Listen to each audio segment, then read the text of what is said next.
What triggers your children's interest? How did your children come to the enthusiasm that they feel about the things that they are already very interested in? And how can you tap into that to invite them to passionate learning?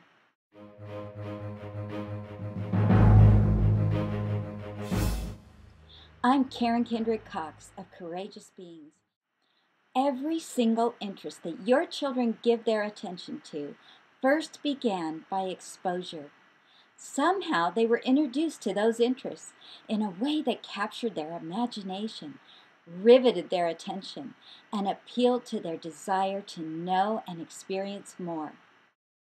In a world of mass media, your children are exposed to many conflicting ideas, beliefs, information, and entertainment, created with million-dollar budgets and designed to hook your children in the first few seconds. How do you compete? How do you expose your children to the important knowledge, skills, ideals, and character that they need in their life in a way that stirs their souls and sets them firmly on the path to success? I love and agree with Monty Swan's description. We need to out-romance the competition. In these homeschool how-tos, I will share with you many ways that you can do that. But it begins with an understanding of exposure. The first function of your children's brains are to gather information.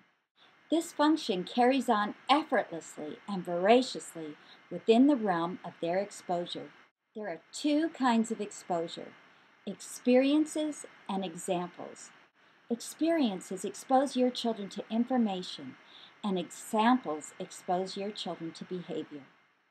If your children have interests, they were at some point exposed to them, and perhaps their vein of gold, the very thing that their potential calls for, is lying dormant in the realm of things to which they have not yet been exposed.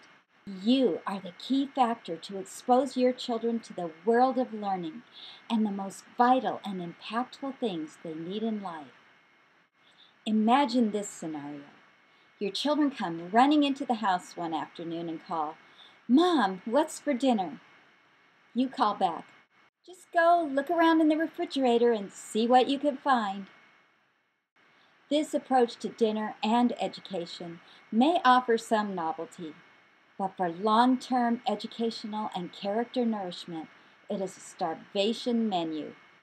Now imagine, once again, your children run into the house calling, "Mom, what's for dinner?" With excitement, you invite your child into the dining room where there's a magnificent feast, a beautifully set table with a huge sampling of a wide variety of possible choices.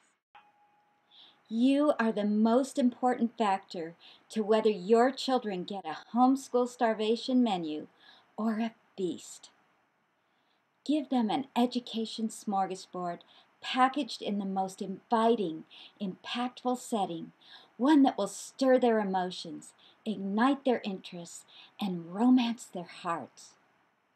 For the fastest track to this kind of exposure, I invite you to courageousbeings.com, where you can choose a year-long, fully integrated, epic learning adventure and give your children, young or old, an educational feast that will nourish them for the rest of their lives. Thank you for listening, and I'll see you in the next Homeschool How To.